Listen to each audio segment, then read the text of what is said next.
देखें कि जब टीपू सुल्तान शहीद हुए, अंग्रेज को अब भी इतना खौफ था कि हजरत शहीद हो गए, लेकिन ये लोग आपके जिस्म मुबारक के पास जाते हुए डरते थे।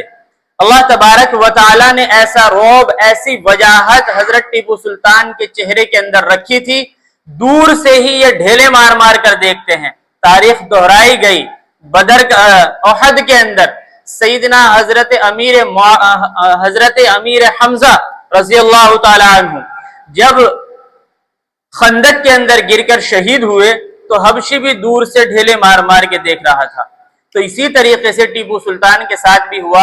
और जब टीपू सुल्तान शहीद हो गए, अब अंग्रेज की तरफ से ऐलान ये हुआ, खुशी के तराने गाए गए और उनको ये मालूम था कि सबसे बड़ी रुकावट अगर हमारे लिए कोई है तो वो सिर्फ और सिर्फ टीपू सुल्तान की जात है।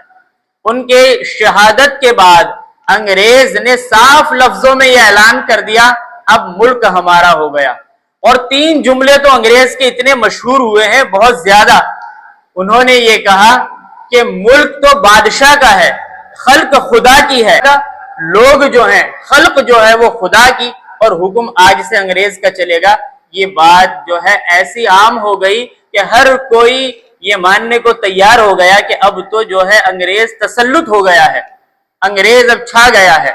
ये सिलसिला आगे चलता है। 1817 में फिर जो है हजरत शाह इस्माइल शहीद, और 1803 के अंदर ये बात रह गई। 1803 के अंदर शाह अब्दुल अजीज मुहद्दिस देहलवी नव्वरल्लाहु मरकदहु, उन्होंने सबसे पहले फतवा दिया अंग्रेज के खिलाफ कि ये जो अंग्रेज है अब आपके दुश्मन बन चुके हैं।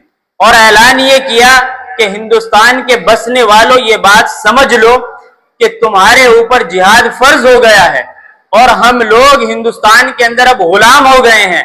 ये हजरत का फतवा आग की तरह पूरे मुल्क के अंदर फैल गया और हर कोई फिर जो है अंग्रेज के खिलाफ उठा है। हजरत शाह अब्दुल अजीज मुहद्दिस देहलवी नव्वरल्लाहु मरकदहु इस दुनिया से चले गए।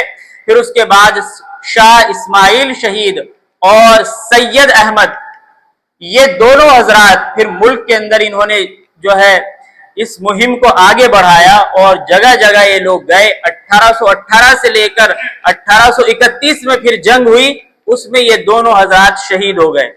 कौन? हजरत शाह इस्माइल शहीद और इनके साथी दोनों शहीद हो गए।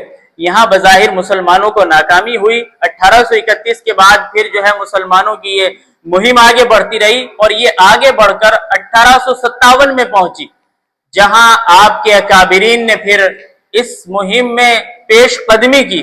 और ये बात भी आपकी खिदमत में अर्ज करूं कि चाहे 1831 हो, 1857 हो, अगर लीडरशिप जो थी वो आपके अकाबिरीन के पास रही, उन्होंने ही इख्तिदार हासिल किया, वही जो है असल सिपह सालार और कैप्टन जो थे वही लोग थे।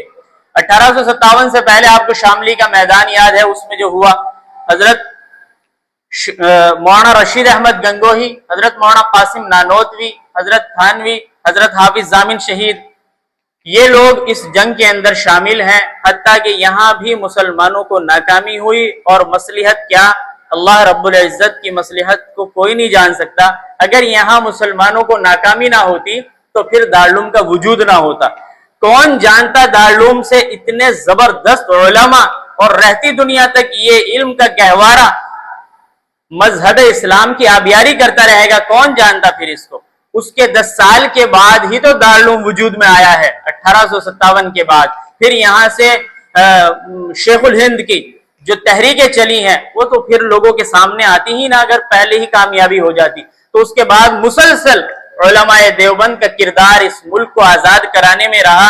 और 1857 में जो शामली का मैदान हुआ, वहां इन तीनों के खिलाफ, चूंकि असल तो यही लीडर थे, अंग्रेज ने यह हुक्म नाफिज कर दिया कि इनको पकड़ा जाए, इनको कैद किया जाए, इनको फांसी की सजा दे दी जाएगी। उस मौके पर हजरत मौलाना कासिम नानोतवी अलैहि रहमा देवबंद के अतराफ ही में रहते थे, कहीं इधर उधर नहीं गए। हालांकि अंग्रेज की तरफ से यह हुक्म नाफिज हो गया। चूंकि जो मुताल्लिकीन थे उन्होंने हजरत से दरखास्त की कि अगर आप इस दुनिया से चले गए تو اصل آپ تو کامیاب ہو جاؤ گے لیکن ہمارا اصل نقصان ہو جائے گا، اس لیے آپ جو ہے انگریز سے کچھ وقت کے لیے چھپ جائیں۔ تو حضرت دیوبند کے اندر ہی کسی مکان میں چھپ گئے اور 3 دن کے بعد حضرت اس مکان سے باہر آ گئے۔ لوگوں نے پھر یہ کہا کہ حضرت ابھی تو انگریز کا حکم نہیں تبدیل ہوا، آپ ابھی سے کیوں باہر آ گئے؟ تو حضرت نے جو جملہ ارشاد فرمایا وہ آپ دیکھیں کہ اللہ کے نبی علیہ السلام غار کے اندر 3 دن تک چھپے تھے، لہٰذا میں 3 دن تک چھپ کر اس سنت پر عمل کر چکا ہوں، اب 3 دن کے بعد میں آگے اور گھر کے اندر چھپ نہیں سکتا۔ حضرت باہر آ گئے تو اس کے بعد مسلسل علماء دیوبند کی قربانیاں ہیں، تب جا کر 1947 میں یہ ملک آزاد ہوا۔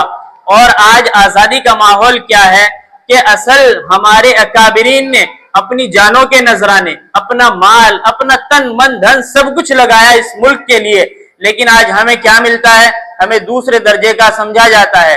ہماری مساجد، مدارس، مکاتب، خانقاہوں حتیٰ کہ مراکز کے خلاف حکومت دوہرا رویہ اختیار کرتی ہے۔ آپ کو معلوم ہے ابھی چند دن پہلے کیا ہوا؟ فتح پور کے اندر مقبرے میں کچھ دہشت گرد گھسے اور اس کے ساتھ جو قبر ہے، کیا معاملہ ہوا؟ تمام حضرات نے وہ ویڈیو دیکھی۔ اگر یہی معاملہ کوئی مسلمان کر دیتا تو اب تک نہ جانے کیا کیا ہو چکا ہوتا، لیکن ان کے خلاف ابھی تک کچھ بھی نہیں ہوا۔ یہ ہماری قربانیوں کا نتیجہ ہے۔ جو ہمارے ہندوستان کی زمین ہمارے اکابرین کے خون سے لبریز ہے، ہندوستان کی بنیاد کے اندر ہمارے اکابرین کا خون پڑا ہوا ہے، تو جس ملک کی بنیاد میں ہمارے اکابرین کا خون ہو تو بتائیے ہم اس ملک کے ساتھ غداری یا اس ملک کے ساتھ ہم دوہرا رویہ اختیار کر سکتے ہیں؟ ہرگز نہیں۔ مسلمان سے زیادہ حب الوطنی کسی کے اندر نہیں ہو سکتی۔ ہم کل بھی محب وطن تھے اور آج بھی ہیں، اور ہم ہمیشہ اس خطے سے پیار کرتے ہیں جس خطے کے اندر ہم رہتے ہیں۔ یہ ہماری تاریخ ہے، آپ چاہے اس تاریخ میں کتنے ہی پیچھے چلے جائیں، اللہ کے نبی علیہ السلام کا دور اٹھائیں، صحابہ تابعین کا دور اٹھائیں، ہر دور کے اندر آپ کو مسلمان اپنے خطے سے پیار کرنے والا ملے گا۔ لہٰذا ہمیں یہ ہندوستان اتنا ہی عزیز ہے جتنا ہمارے اکابرین کو عزیز تھا۔ اس لیے ہم یہ چاہتے ہیں کہ کم از کم ہماری جو عبادت گاہیں ہیں وہ تو محفوظ رہیں اس ملک کے اندر، اور وہ محفوظ تب رہیں گی جب آپ کے اندر اتحاد ہوگا۔ آج مسلمانوں کے اندر اتحاد نہیں ہے، ہمارے اندر اس قدر ذاتی اختلافات ہیں، رائے کے اختلافات ہیں کہ جس کی وجہ سے ہماری جو اصل حیت ہے، ہماری جو شناخت ہے وہ پھیکی پڑ گئی ہے۔ اس لیے ضرورت ہے اس دور کے اندر ہم یکجٹ ہو جائیں، ہم جو ہے اتحاد قائم کریں، اس کے بعد انشاءاللہ ہماری جو اصلیت ہے وہ بھی قائم رہے گی۔ ہمارے مدارس، مساجد، مکاتب، خانقاہیں، یہ ساری چیزیں پھر انشاءاللہ محفوظ رہیں گی۔ سب سے پہلے ہمیں ایک ہونا ہوگا، پھر کوئی ہمارے جو عبادت گاہیں ہیں ان کی طرف نظر اٹھا کر نہیں دیکھے گا۔ جس طرح ہمارے اکابرین نے قربانی دی اس ملک کے لیے، اس وطن کے لیے، آج ضرورت ہے کہ ہم بھی متحد ہو جائیں اپنے وطن کی حفاظت کے لیے۔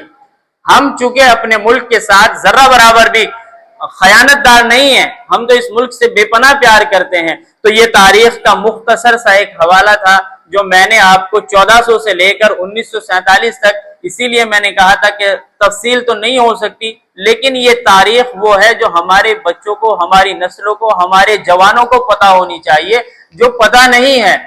کتنے افسوس کی بات یہ ہے کہ بچیاں ناچ رہی ہوتی ہیں اور ان کو پتہ بھی نہیں کہ کیوں ناچ رہے ہو۔ بھائی اصل جو چیز ہے وہ تو ہمیں اپنے رب کا شکر ادا کرنا چاہیے کہ اس نے ہمیں اتنا بہترین، اتنا پیارا ملک دیا ہے، اور یہ ہمارے اکابرین کا ثمرہ ہے۔ اللہ رب العزت ہمارے ملک کی اور ہماری ہم تمام